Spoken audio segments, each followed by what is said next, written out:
nebang pohon itu banyak kendala. Ada sebuah pohon yang keramat dihuni sesosok makhluk. Sampai hari keberapa tuh Mas Waluyo dapat gangguan? Kurang lebih 2 minggu.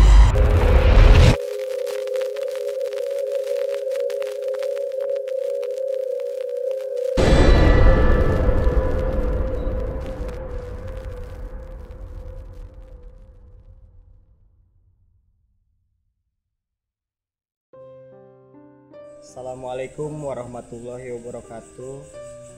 Selamat malam Balan Cerita di Luar Nalar. Semoga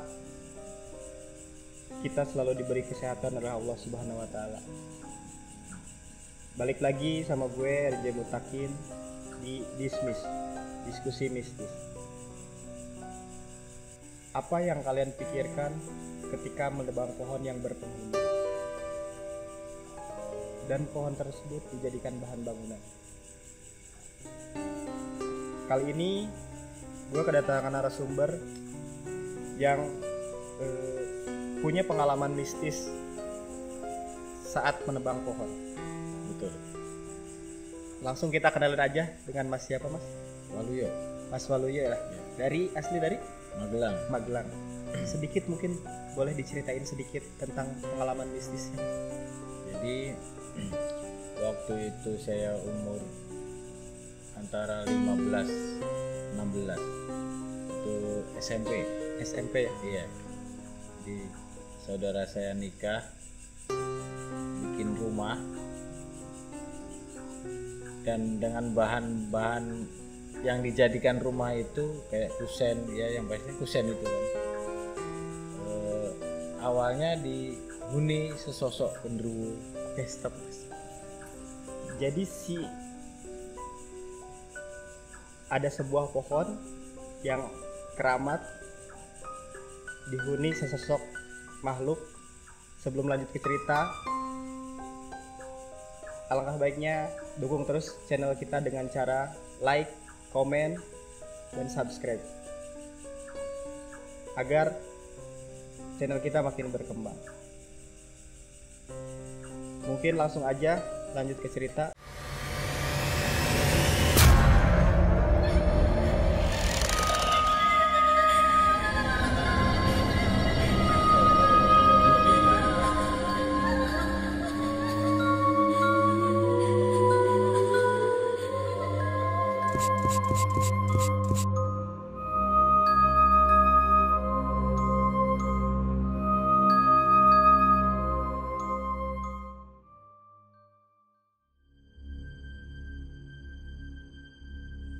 Awalnya saudara saya nikah, biasa setelah nikah kan rumah tangga pengen punya rumah. Betul. Mereka merencanakan bikin rumah yang dimana rumah itu bahan-bahan kayunya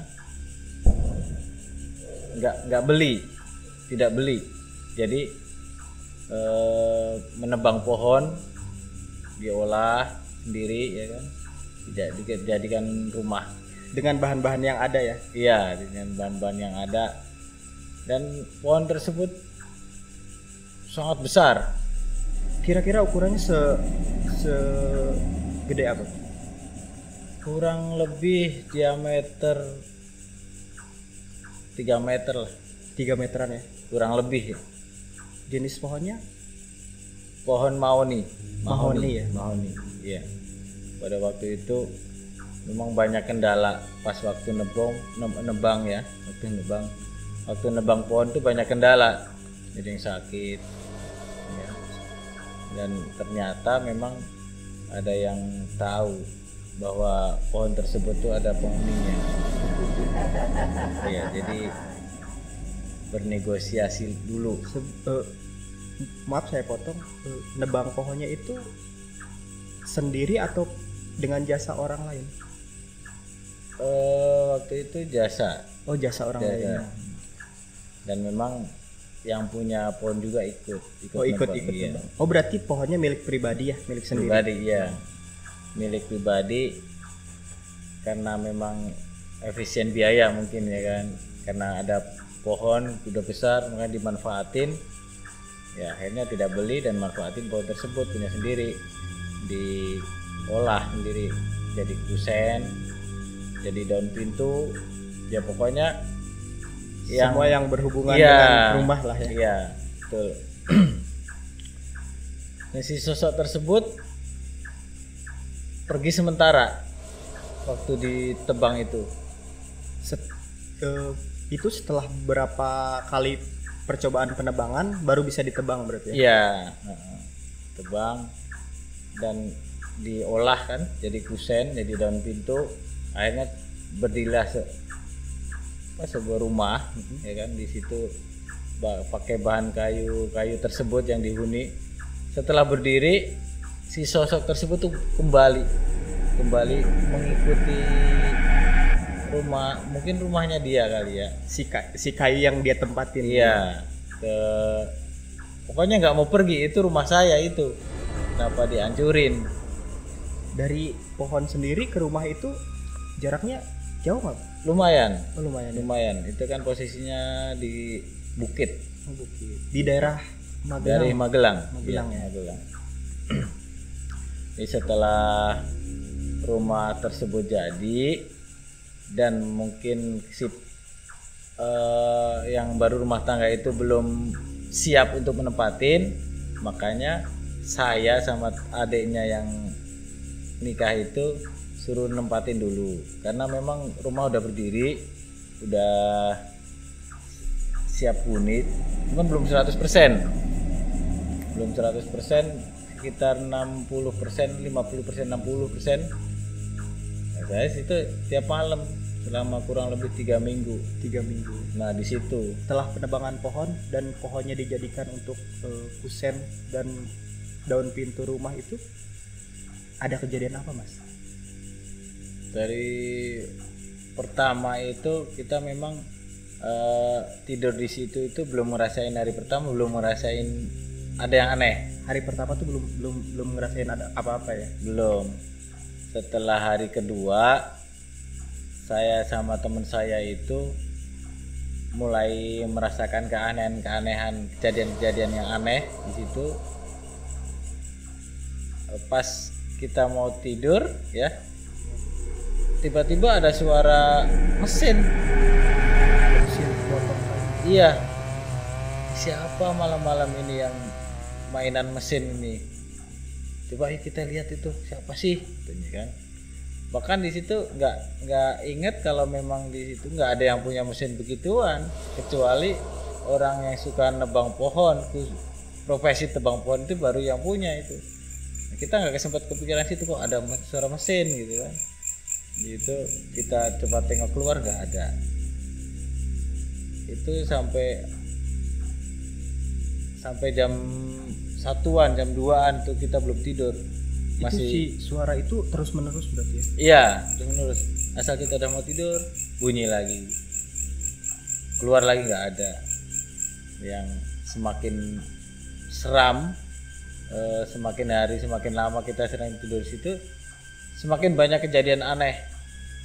Di hari berikutnya ada Di hari berikutnya itu ada suara baru lagi. Oh, bukan suara mesin itu lagi. Bukan, suara yang hari berikutnya itu suara pohon rubuh. Tok buok gitu. Itu yang ngedengerin suara itu Mas Waluyo aja apa Sama, berdua itu. Berdua sama. tetangga-tetangga di luar? Enggak, tidak. Tidak yang mendengar. Cuma itu. di rumah itu Cuma aja di yang- rumah itu aja. Saya merinding. Nah, saya cerita pasti merinding nih. Berdiri itu pasti itu. Kalau saya ingat itu. Memang kejadian itu benar-benar nyata, benar itu. Jadi karena ini kalau belum almarhum bisa buat bahan cerita sama saudara saya itu, iya. Kan sayanya udah almarhum. Jadi malam ketiga itu kejadiannya beda lagi. Malam pertama itu suara mesin, malam kedua pohon rubuh, malam ketiga itu apa tuh, kayak orang yang mau bongkar-bongkar tembok itu. Kayak mau bongkar. Iya, kayak membongkar tembok, dung. Kayak apa ya, yang pasti jelasnya itu kayak tembok ditendangin tuh. Itu suara aja ada apa, ada getaran yang dirasain? Suara Suara ya. suara aja. So, jadi kita udah tidur kemarin ini kan, tengok lagi ya. Posisi Mas Waluyo tidur itu di kamar atau di tengah? Di kamar. Oh, di kamar. Ya? Di kamar. Jadi si suara itu Di luar kamar. Iya. Di luar kamar. Di luar kamar. Memang kita seolah-olah itu nggak boleh tidur situ. Jadi apa ya, mungkin sosoknya nggak terima kalau rumahnya itu dijadikan kusen dan dijadikan bahan bangunan buat rumah tersebut, mungkin di situ. Jadi berarti seluruh area rumah yang ada kayunya dibikin dari si pohon itu tadi. Iya, semua. Karena memang pohonnya tuh gede, jadi mencukupi untuk bahan bangunan rumah itu, jadi nggak beli waktu itu kan. Sampai hari keberapa tuh Mas Waluyo dapat gangguan kayak gitu? Kurang lebih 2 minggu. 2 mingguan. 2 minggu. Nah, kita semakin merasa terganggu, akhirnya kan kita tanya sama kakak yang kakaknya almarhum itu kan, memang saudara saya juga sih. Di si kakak tersebut cerita sama pamannya, oh ini digangguin tiap malam, coba diliatin gitu. Nah, akhirnya lama kita semakin takut ya kan, cerita sama yang punya rumah, kakaknya almarhum. Di situ kebetulan pamannya memang bisa hal goib gitu, dan supaya rumah itu nyaman untuk ditempatin ke depannya, diatasin lah sama pamannya, diusir lah. Diusir. Jadi selama 3 minggu itu sebelum Mas Waluyo bilang ke pamannya itu, ketika Mas Waluyo digangguin itu, Mas Waluyo ngelakuin apa? Ya kita waktu itu masih belum sempat pikiran, belum punya inisiatif untuk ngapa-ngapain, belum. Cuman kan kita cerita sama kakaknya yang punya rumah, akhirnya kan memang pamannya bisa ya kan, akhirnya diatasin itu, diusir, dan sosok tersebut dimasukin ke botol. Bahkan saya yang sama almarhum itu yang ikut buang ke kali, memang disaranin untuk buang ke kali gitu. Si botol yang sudah dimasukin makhluk itu ya. Iya. Dan memang setelah sosok tersebut dibuang ke kali, nggak pernah ada kejadian sama sekali. Udah clear aja gitu. Udah clear. Nggak ada sehingga tidur nyenyak di situ. Selang sekitar 4 hari, 3 hari atau 4 hari waktu itu ya, si sosok tersebut kembali datang lagi, begitu lagi, berulang lagi, begitu lagi. Ya kita, itu balik lagi si gendruwonya, kan memang sosok tersebut sosok gendruwo. Sedikit memotong, jadi pas dimasukin ke botol itu prosesnya lama atau lama? Lama ya. Lama. Bahkan negosiasinya dia itu nggak mau pergi dari rumahnya, karena memang si sosok tersebut ngakuin bahwa itu tuh rumah dia, kenapa dihancurin. Sebelumnya Mas Waluyo pernah cerita, jadi setelah dimasukin ke botol itu, dan botol itu nggak bisa diangkat sama satu orang. Berat ya? Berat. Itu bisa diangkat dengan berapa orang? Dua orang lah, dipikul kan. Oh, dipikul. Iya, dipikul.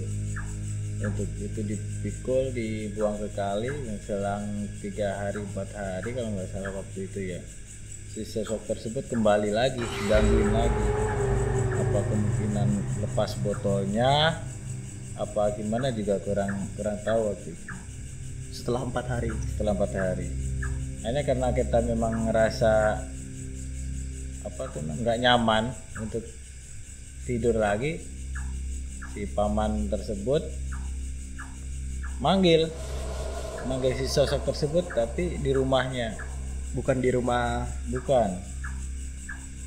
Bahwa ceritanya kenapa kok kamu pulang lagi, ini memang rumah saya gitu, saya nggak mau pergi. Jadi posisi sosok rumah paman Simu itu di depan ada balainya, balai ukuran lebar itu 1,5 meter kurang lebih itu. Bahkan dia duduk, si sosok tersebut duduk itu lutut itu masih nyisa, masih sila itu, duduk sila itu masih sisa. Sebesar apa coba? Boleh diceritain Mas detail sosoknya kayak seperti apa gitu?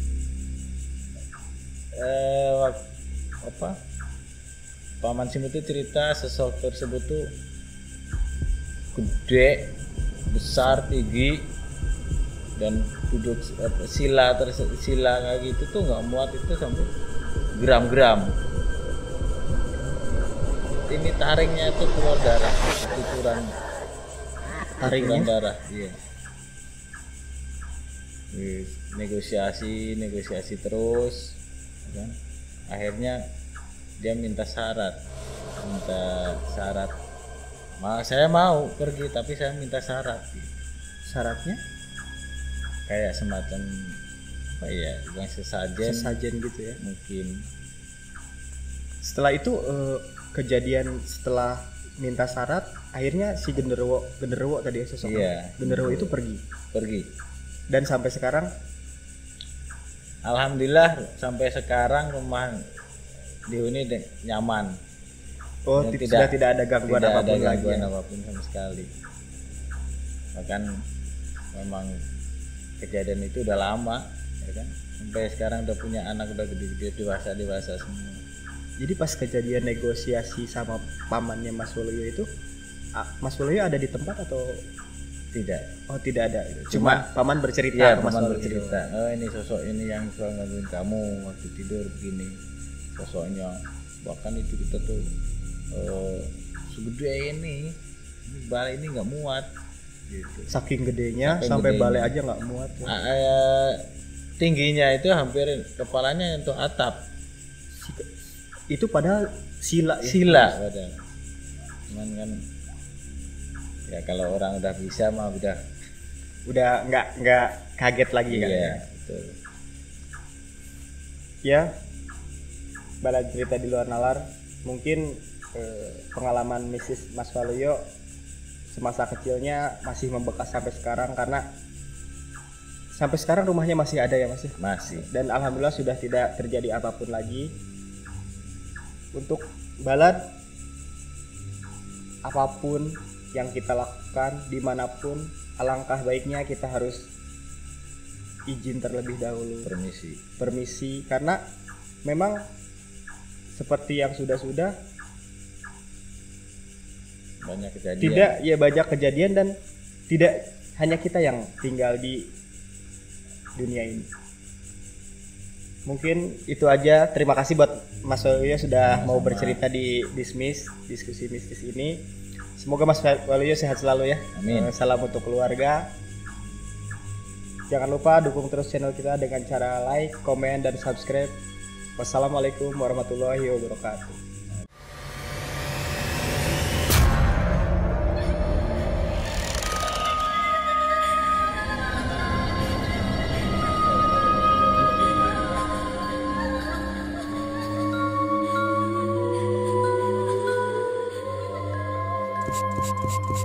Thank you.